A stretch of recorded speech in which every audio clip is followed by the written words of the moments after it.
Hi everybody, I am सुमन मलिक। इस video में हम बहुत छोटे छोटे पॉइंट्स हम डिस्कस करेंगे जो बहुत जरूरी है। अगर आप सीआरपीसी पढ़ रहे हैं तो उन चीजों के मतलब आपको पता होने चाहिए। सबसे पहले what is protest petition, protest petition क्या रहती है।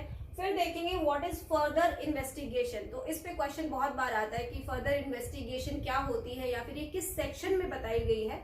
इसके रिगार्डिंग एक क्वेश्चन ये भी है, whether the JM judicial magistrate also order for further investigation. क्या जुडिशियल मजिस्ट्रेट फर्दर इन्वेस्टिगेशन के लिए बोल सकता है क्या। तो इसका सेक्शन है सेक्शन 173 क्लोज 8 सीआरपीसी का, जो आपको फर्दर इन्वेस्टिगेशन के बारे में बताता है। फिर हम इस क्वेश्चन को देखेंगे कि भी क्या जुडिशियल मजिस्ट्रेट भी बोल सकता है क्या।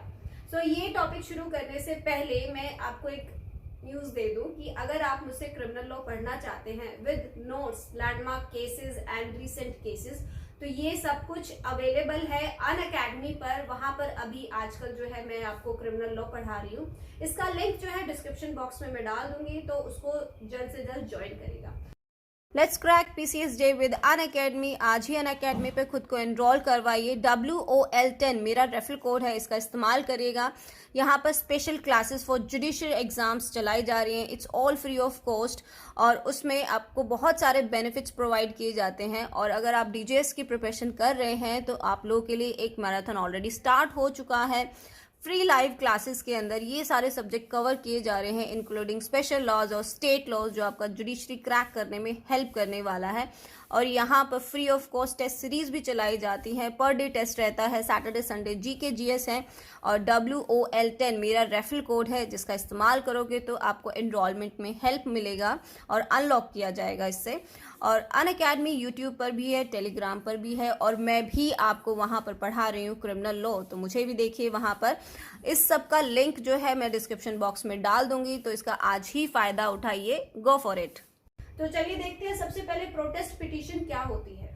प्रोटेस्ट पिटीशन, जैसे इसके वर्ड से पता चल रहा है, प्रोटेस्ट मतलब किसी चीज का विरोध करना, किसी चीज के अगेंस्ट आवाज उठाना। तो सपोज करिए कोई इन्फॉर्मेंट है, कोई व्यक्ति आता है, किसी के अगेंस्ट FIR अपनी कंप्लेंट रजिस्टर करवाता है।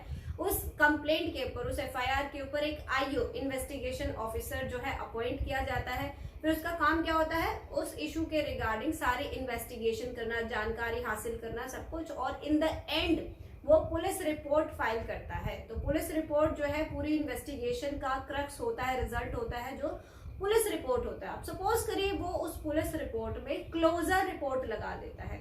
क्लोजर मतलब कि भी मुझे इस एक्यूज्ड के खिलाफ कोई भी सबूत नहीं मिले हैं, केस नहीं बनता है, तो इस केस को बंद कर दिया जाए, क्लोजर रिपोर्ट लगा देता है। अब पुलिस ऑफिसर की ड्यूटी बनती है कि उसने क्या एक्शन लिया है उस कंप्लेंट के रिगार्डिंग, उस FIR के रिगार्डिंग उसने क्या एक्शन लिया है जो पुलिस रिपोर्ट में। अब देखिए, अब जब आप कंप्लेंट करते हो तो आप यही तो चाहते हो कोई एक्शन लिया जाए, मतलब एक पॉजिटिव एक्शन कि भी उसको एक्यूज्ड बनाया जाए। बट अगर वो क्लोजर रिपोर्ट लगा देता है तो इसकी जानकारी वो इन्फॉर्मेंट को देता है कि भाई मैंने पुलिस रिपोर्ट में क्लोजर लगा दिया गया है। अगर वो नहीं देता है तो फिर मजिस्ट्रेट जो है ये कंफर्म करता है कि भी इन्फॉर्मेंट को बताया गया है भी या नहीं कि भी क्लोजर रिपोर्ट लग रही है। अब जो कंप्लेनेंट होता है, अब उसके पास राइट आ जाता है कि उस क्लोजर रिपोर्ट के अगेंस्ट वो एक एप्लीकेशन फाइल करे, और वो होती है प्रोटेस्ट पिटीशन। मतलब उस क्लोजर रिपोर्ट का अब वो प्रोटेस्ट कर रहा, विरोध कर रहा है कोर्ट के सामने। अब उस पिटीशन के अंदर वो सारे ग्राउंड्स बताएगा कि भाई IO ने गलत इन्वेस्टिगेशन करी है, उसके खिलाफ सबूत थे लेकिन नहीं मिले हैं, या फिर आई एम नॉट सेटिस्फाइड कि जो क्लोजर रिपोर्ट सबमिट की गई है उसमें सारे अपने ग्राउंड्स बताएगा। फिर कोर्ट उसको कंसीडर करेगा। कोर्ट को लगेगा कि भी हाँ प्रोटेस्ट पिटीशन में एकदम सही बात बोली गई है, तो कोर्ट उस IO के खिलाफ अगेंस्ट जो है एक्शन ले सकता है, या फिर जो भी जो पावर रहती है कोर्ट वो उसको करने के लिए बोल सकता है। ओके, ये प्रोटेस्ट पिटीशन है। नेक्स्ट देखिए फर्दर इन्वेस्टिगेशन क्या होती है। देखिए फर्दर मतलब आगे की ओर इन्वेस्टिगेशन करना। जब अगर किसी के खिलाफ FIR रजिस्टर होती है, FIR के तुरंत बाद जो है इन्वेस्टिगेशन होनी शुरू हो जाती है। SHO आपकी FIR के ऊपर एक IO इन्वेस्टिगेशन ऑफिसर अपॉइंट करता है। तो उस IO का काम होता है उस FIR, उस कंप्लेंट के अगेंस्ट जो है सारी इन्वेस्टिगेशन करना, और इन्वेस्टिगेशन का सारा क्रक्स जो है आपकी पुलिस रिपोर्ट होता है। तो जब इन्वेस्टिगेटिंग ऑफिसर को सारा इन्वेस्टिगेशन करने के बाद जो है सारा क्रक्स जो वो पुलिस रिपोर्ट में सबमिट करवाता है और उसके अंदर जो है अभी कुछ रह गया, कुछ क्या रह गया है, जैसे कि कोई फोरेंसिक रिपोर्ट आनी रह गई है या फिर किसी ऐसे व्यक्ति का स्टेटमेंट रिकॉर्ड करना रह गया जो अभी अवेलेबल नहीं है, या कोई ब्लड टेस्ट है, कोई मेडिकल रिपोर्ट है, व्हाटएवर जो उस समय पर अवेलेबल नहीं है, थोड़े समय बाद अवेलेबल हो जाएगी, तो पुलिस ऑफिसर अपनी उस पुलिस रिपोर्ट में मजिस्ट्रेट को बताएगा कि सर अभी ये और जो डॉक्यूमेंट्स है आने बाकी हैं, लेकिन उसमें समय लग रहा है, तो मुझे फर्दर इन्वेस्टिगेशन करनी है, जिसके रिपोर्ट मैं आपको बाद में सबमिट करूंगा जब वो अवेलेबल हो जाएगी। अब देखिए इन्वेस्टिगेशन का टाइम पीरियड फिक्स रहता है 60-90 डेज। अब 60-90 डेज क्या रहता है वो मैं ज्यादा डिटेल में तो किसी और वीडियो में बताऊंगी। इतना जान लीजिए जो ग्रेव ऑफेंस रहते हैं जिनमें पनिशमेंट लाइफ इम्प्रिजनमेंट या फिर डेथ की रहती है और भी क्राइटेरिया है, उसमें 90 डेज का टाइम पीरियड होता है इन्वेस्टिगेशन का। दूसरे ऑफेंसेस में 60 डेज का रहता है।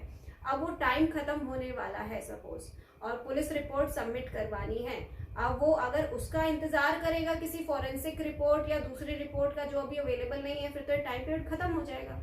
तो समय रहते उसे पुलिस रिपोर्ट सबमिट करवानी है, और जो अभी बाकी है उसका वो इंतजार करेगा, जब वो अवेलेबल होगा तो फर्दर इन्वेस्टिगेशन की रिपोर्ट बना के वो कोर्ट में सबमिट कर देगा। तो ये फर्दर इन्वेस्टिगेशन होती है। ये सेक्शन 173 के क्लोज 8 में दिया गया है। तो आईओ के पास पावर है, वो फर्दर इन्वेस्टिगेशन कर सकता है। इसमें क्वेश्चन ये था कि whether the judicial magistrate also order for further investigation. Yes, magistrate भी आईओ को कह सकता है कि भाई तुम फर्दर इन्वेस्टिगेशन करो। आप सपोज करो उस पुलिस रिपोर्ट में वो क्लोजर रिपोर्ट लगा देता है या फिर बहुत कम एविडेंसेस प्रोड्यूस करता है और ऐसा लगता है कि आईओ बायस हो रहा है, तो वहां पर भी कोर्ट ऑर्डर कर सकता है आईओ को, जुडिशियल मजिस्ट्रेट की तुम अभी फर्दर इन्वेस्टिगेशन करो, इसमें अभी बहुत कुछ मिलना बाकी है। ओके, और कोर्ट सो मोटो से अपनी स्व इच्छा से भी आईओ को बोल ऑर्डर कर सकता है कि तुम फर्दर इन्वेस्टिगेशन करो।